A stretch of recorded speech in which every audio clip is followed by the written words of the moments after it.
All right, Rex, go ahead and do the finger play. Just like we practiced, you got this. You can do it, Rex. Ho, ho, ho, just start.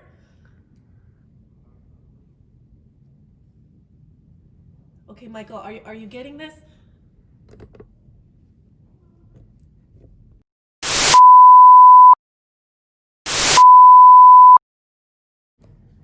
Hi guys, welcome to our Christmas story time. I'm so excited. You're gonna see me and Michael and Miss Queen Bee Melissa. We've got some good stuff to share with you today. So I'm gonna get started with my finger play, and it is about 5 little candy canes. So let me see your 5 little candy canes, and here we go.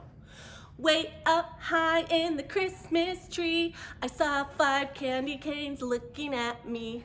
I shook that tree as hard as I could. Down fell 1 candy cane, and it was good. So we had 5, we lost 1. How many do we have now? 4, very good. So way up high in the Christmas tree, I saw 4 candy canes looking at me.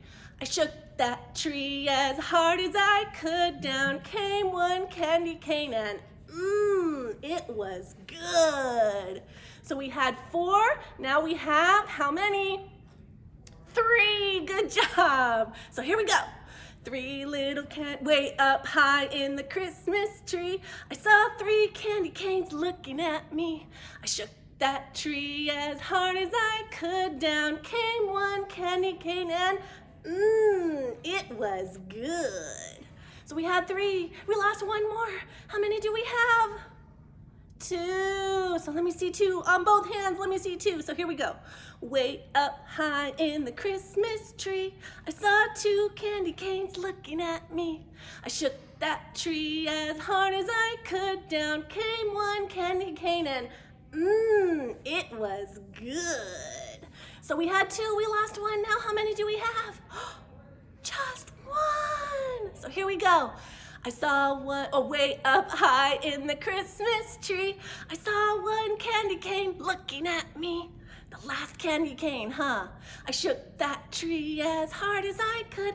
Down came that candy cane, and it was good. It was so good. Now there are no more candy canes in the Christmas tree. Do you think you should go home and shake your Christmas tree at home? No. So that's just a fun song to sing, but let's not be shaking Christmas trees at home, okay? We don't want to upset Santa. And remember, he's always watching, right?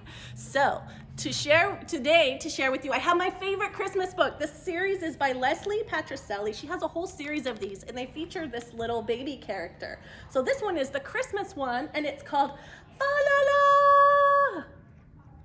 Fa La La. I love that. He says, "It's almost Christmas! I love Christmas!" What kind of a hat is he wearing? A Santa hat.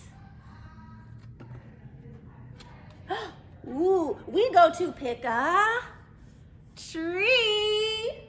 This one? This one! Why did he pick this one, do you think? Because it's shorter, maybe? Like him? It's his size. Ooh, we put on the lights. Look at that. Sometimes you have to untangle the lights before you can get them on the tree, huh? Look at me! I'm a Christmas tree! He's even got the star on the top of his head. He looks so great. Ooh, we decorate a gingerbread house. Look at that. I actually decorated a gingerbread train with my son this weekend. You can make lots of fun things out of gingerbread and then use icing to decorate it. You can even make cookies. Really yummy. He says, boom! Uh-oh, what did he do? He knocked it over. I make presents! A necklace for mommy, a telescope for daddy, a toy for kitty, and a collar for doggy. Are those pretty good presents? I think they are. They're made with love, and that's the most important thing. Ooh, time to see Santa. I have to be so patient. Look at that. Sometimes waiting is hard, especially when there's a long line of people. And right now, you might see long lines of people. But if you wait and wait and wait, good things come, I promise. Ooh, he finally gets there. My turn. Poke. Ouch. Mama? It's okay, baby. Ho, ho, ho. Say cheese. There they go. He got a little bit scared, didn't he? Yeah, Santa is really a lot bigger than you realize. He's an adult. He's big. And he has a big white beard. Did you guys see Rex's beard? Looks kind of like that. We sing Christmas songs! La la la la la la la la. There he is, out in the snow, in his diaper and bunny slippers. I don't know about that. You think if you go out in the snow, you should wear just your diaper or your underwear and bunny slippers? I don't know about that. I think maybe you need some pants and a nice warm jacket, right? Make sure you dress warm when you go to the cold snow. Time for bed. Will Santa come? Ooh, and look at all that snow falling. I love that. Will Santa come? What do you think? Of course he will. It's morning! Yay! And look what he has. All kinds of presents all around his tree. And my son would be so excited about this. A train! Ooh, we open and open and open and open. Oh, wow, he got a drum.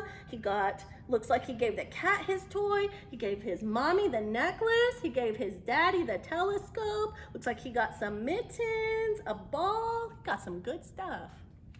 Really good stuff. He says, I love Christmas!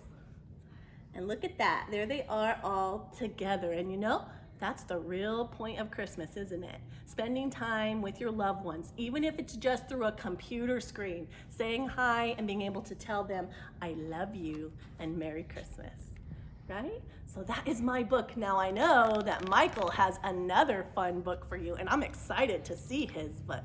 So he's gonna be reading you a fun one, and I'll let him tell you about it.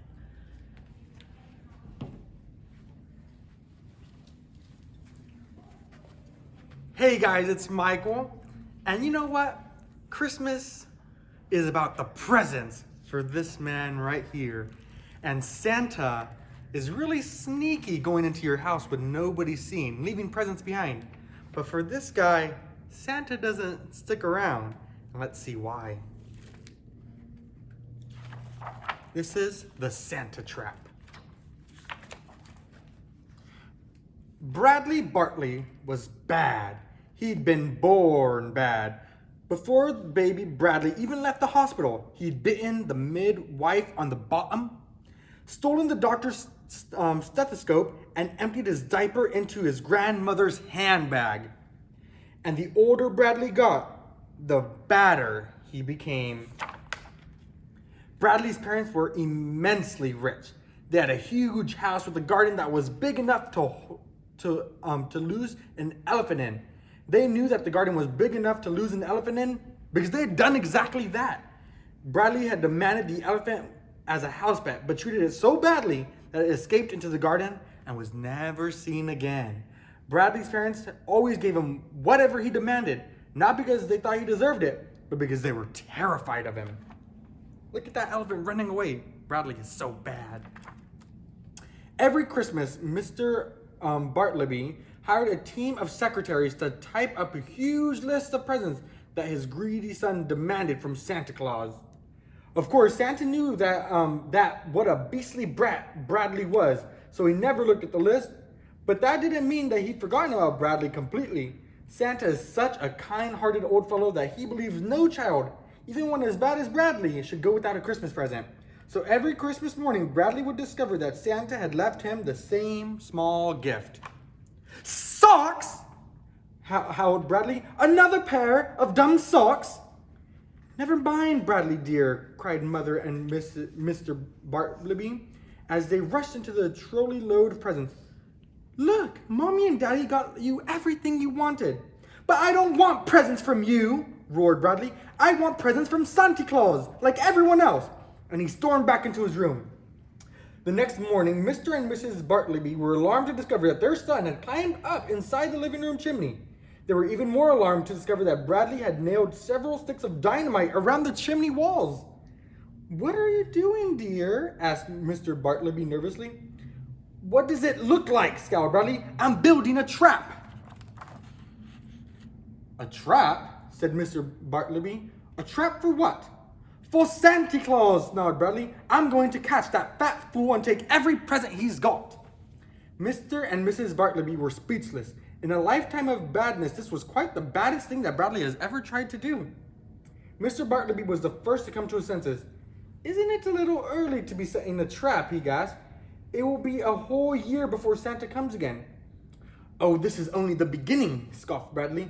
It'll take a whole year to finish it all. And he was right. Bradley spent the rest of winter fixing dynamite inside all the other chimneys and the spring training tigers which had stole from the local zoo, and spent summer fitting guillotines all over doors and windows, and the autumn cutting trap doors into the floors. By the time December came around again, Bradley had turned the entire house into one stupendous Santa trap. By Christmas Eve, their home was so dangerous that Mr. and Mrs. Bartleby had moved out into a hotel, leaving Bradley alone in the house. One last thing, said Bradley as he hung his stockings into the fireplace.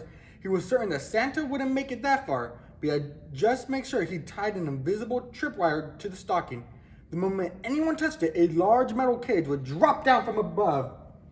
No more dumb socks, thought Bradley. This Christmas, I'll get exactly what I want. This Christmas, I'll get the whole lot. But as the evening grew darker, Bradley's eyelids grew heavier. His evil efforts had left him quite exhausted, and he soon fell fast asleep.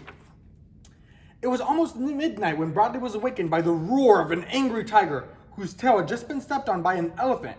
The house had grown chilly, and when he looked outside, Bradley was surprised to find the garden covered in a thick blanket of snow.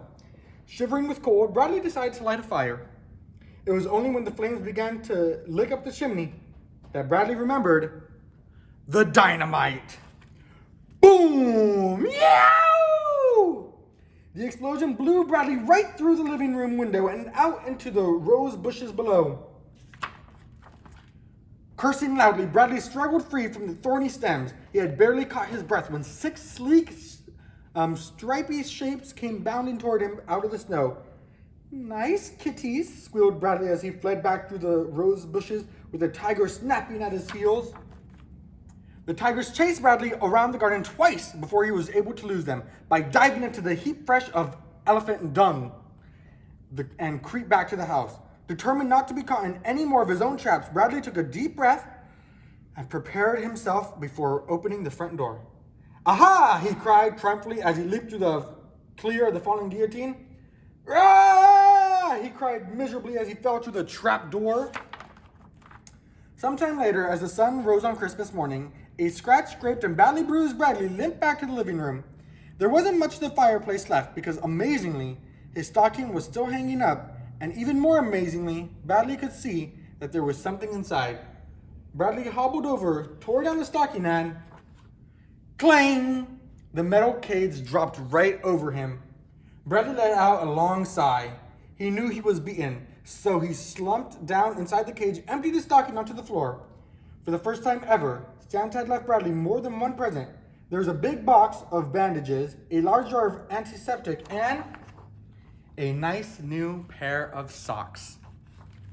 So, you see, even on Christmas, Santa is nice to all the little boys and girls. And remember to be good this holiday season, just for Santa Claus. All right, now I'm going to turn it over to Miss Queen Bee Melissa.